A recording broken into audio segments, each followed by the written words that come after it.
I've always tell myself that Scripture, the Bible, is a very good story. There are a lot of characters in the Bible which I really love.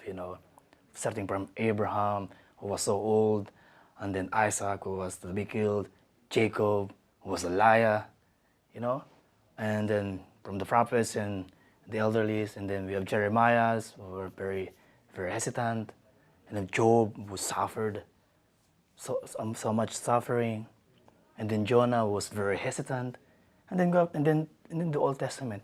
I can relate my life in these people, places, acts, words inspired by God, and then I see myself also in the characters, and that's where I find hope and sustenance in my life.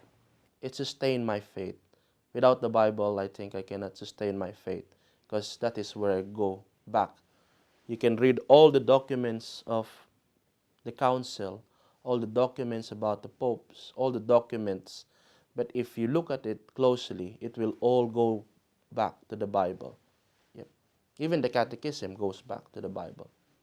Scripture to me is how I get to know who Jesus is, or to know who God is, and to know how I'm called to live out my life. It's through Scripture that the first call came to me as someone discerning priesthood.